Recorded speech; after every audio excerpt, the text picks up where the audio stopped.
There was a time when I couldn't escape my own mind. Every thought felt like a storm that refused to quiet down. I would wake up and already feel behind, haunted by things I hadn't done and people I hadn't become. It was not the world that hurt me the most. It was the voice inside my head. You see, the cruelest words are not spoken by others. They're whispered by the self, in the silence between breaths. I would look in the mirror and see every flaw magnified, every failure painted larger than it truly was. I thought I was broken, until I realized the truth. The mind becomes what you train it to believe. That was the day I began to unlearn my thoughts, not to silence them, but to understand them. And in that understanding, I found the ancient wisdom that philosophers once spoke of. The Stoics didn't escape pain. They transformed it. They didn't avoid the storm. They learned to walk through it with peace in their hearts. The first rule I learned was to see thoughts as passing clouds, not as truths carved in stone. I used to hold on to every negative thought as if it defined me. You're not enough. You'll never change. Those phrases echoed like a curse. But one morning, as I sat watching the sunrise, I realized, even the darkest night must surrender to dawn. Why should I treat my mind differently? A thought is not reality. It's just a visitor. Some thoughts are gentle.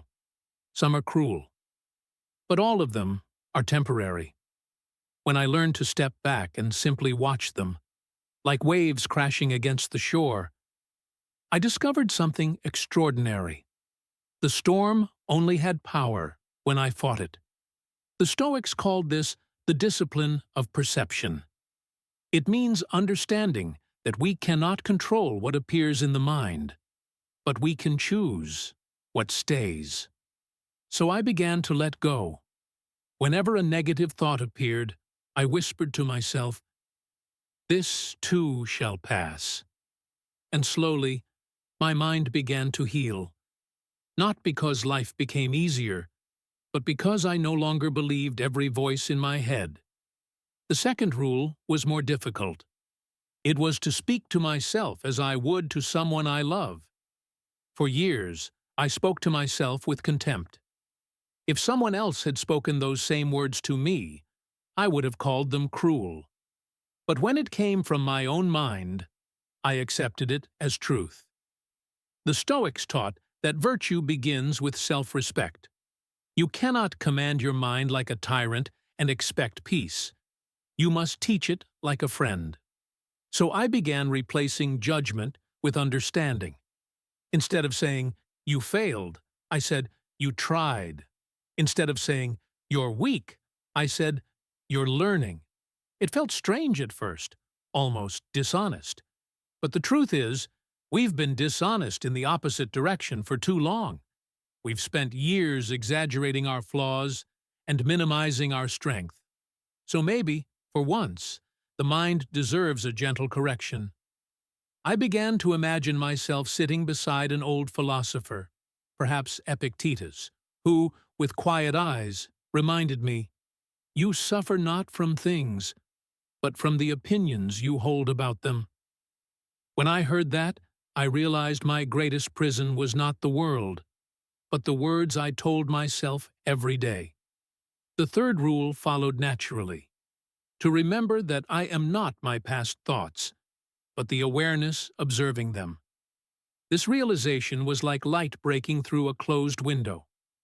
The mind loves to label itself lazy, anxious, broken, but the observer behind those thoughts is untouched. That awareness, that silent witness within you, is never damaged. It watches the rise and fall of emotions, the birth and death of ideas, yet it remains still. And if you can anchor yourself in that stillness, no thought can control you. Some days, I failed terribly. I would fall back into self-criticism, judging my worth through achievements, likes, or validation. But then I would return to that silence within me And remember, you are not your story.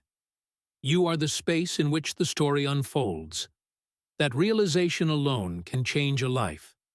When you stop identifying with every thought that passes through your head, you begin to experience peace.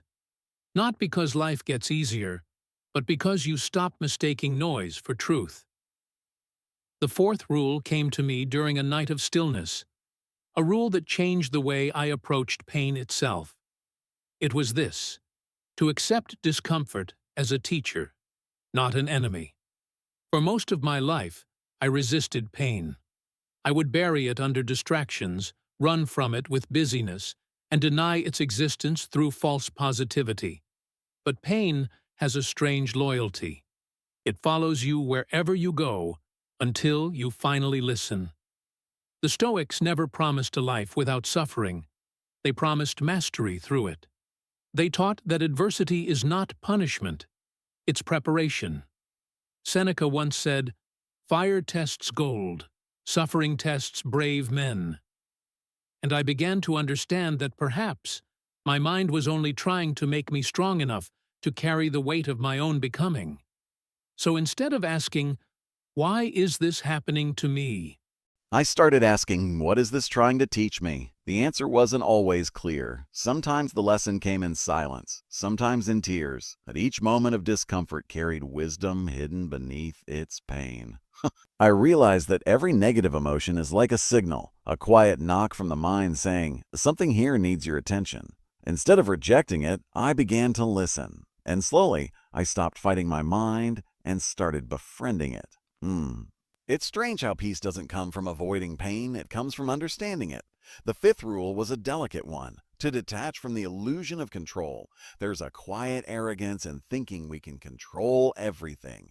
Outcomes, people, even our own emotions. But control is a mirage. The Stoics knew that freedom is not found in power but in acceptance. Epictetus said, some things are up to us and some are not. Simple words, yet they hold the entire key to inner peace. When I began to separate what I could control from what I couldn't, I felt a kind of relief that no victory had ever given me. I couldn't control how people saw me, but I could control my integrity. I couldn't control the past, but I could control my response to it. I couldn't control the future, but I could prepare for it with wisdom and calm. And in that letting go, I found something rare: serenity. The sixth rule came like a whisper from within: to live presently, not as a prisoner of tomorrow, nor as a shadow of yesterday.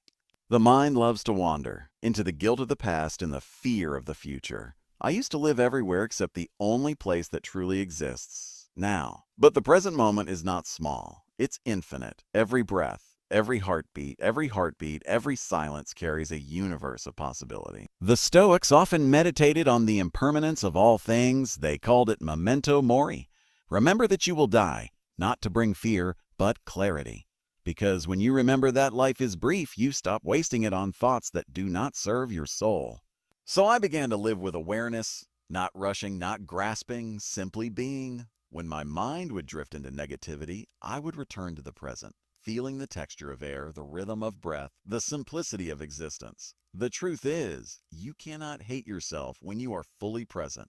Because in the present moment, there is no past to regret, no future to fear, only being. That is where freedom begins. The seventh rule emerged after many failures: to turn mistakes into mirrors, not weapons. I used to punish myself for every misstep, replaying them in my head, wishing I had spoken differently, acted better, known more. But life is not a performance to perfect, it's a path to walk. And each mistake is a teacher holding a small truth in its hands. The Stoics said, no man is wiser today without having been foolish yesterday. So I began to forgive myself, not because I was weak, but because I was learning. Every error showed me something about my values, my impulses, my fears. And the moment I stopped seeing mistakes as proof of my inadequacy, they became part of my evolution. Now when I fall, I don't ask, why me? I ask, what is this showing me about who I am?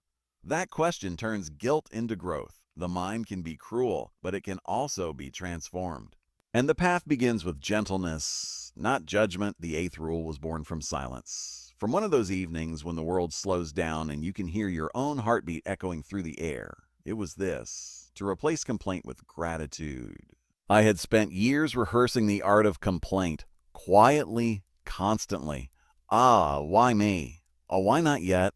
Can't I be more? I thought complaining was a way of releasing my pain, but in truth, it was how I kept it alive. Each complaint was like watering a weed. And the more I spoke of what I lacked, the more I blinded myself to what I already had. The Stoics understood this deeply. They believe that gratitude is not a denial of pain, it's a reminder of proportion. For every difficulty that visits you, countless blessings sit silently beside it. But the mind, when trapped in negativity, becomes blind to this balance. So I began a quiet practice. Every night before sleep, I would recall 3 simple things I was grateful for. Not grand, dramatic things, but small moments. The warmth of sunlight on my hand, a kind word from a stranger, the ability to breathe without pain. And something miraculous happened. The voice of complaint grew quieter, and the voice of peace began to speak again. Gratitude rewires the mind, not by adding joy, but by revealing the joy that was already there, waiting to be noticed.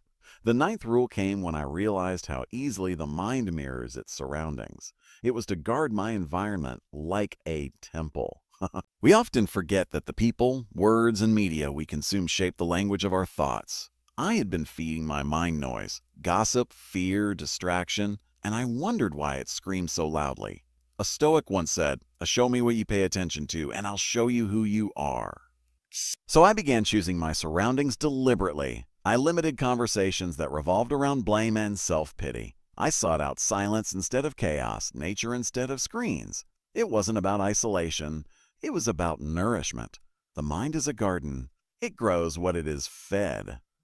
And for too long, I had been feeding mine with poison disguised as comfort. When I surrounded myself with peace, reflection, and simplicity, my thoughts began to follow. The noise faded. The stillness returned. But perhaps the most transformative of all, the 10th and final rule, came not from study but from surrender. It was to trust the process of becoming. We are always trying to fix ourselves, to be more, to do more, to finally feel enough. But the Stoics taught that becoming whole is not about adding, it's about remembering you already have within you everything you need to face life.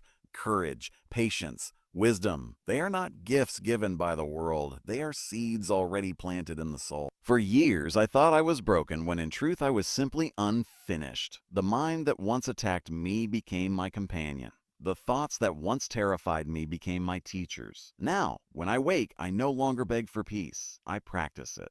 I sit in stillness, breathe deeply, and remind myself of these 10 rules. Not as commandments, but as gentle reminders of how to live. To see thoughts as passing clouds. To speak to myself with kindness. To remember I am the observer, not the storm. To let pain teach. To release control. To live presently, to learn from mistakes, to be grateful, to protect my peace, and to trust the process. Each one of these rules became a thread. Together they wove the fabric of my inner life. When I look back now, I realize the mind is not an enemy to conquer, but a child to guide. It resists, it fears, it stumbles, but it listens if you teach it with patience. There will still be days when the old voice returns, whispering that I am not enough, that I am failing, that peace is impossible, but I smile now when I hear it. Because I know that voice is not the truth. It's just the echo of an older version of me, still learning to let go. The philosopher in me no longer seeks perfection. He seeks understanding. He seeks calm in the chaos. He seeks the quiet strength of knowing that every thought, no matter how dark, will pass, and what remains always is awareness. And in that awareness, there is peace. Unshakable, silent, eternal peace. Because in the end, the goal is not to silence the mind. The goal is to make peace with it, and in doing so, to finally hear the whisper that was always there beneath the noise. You were never broken. You were just becoming whole.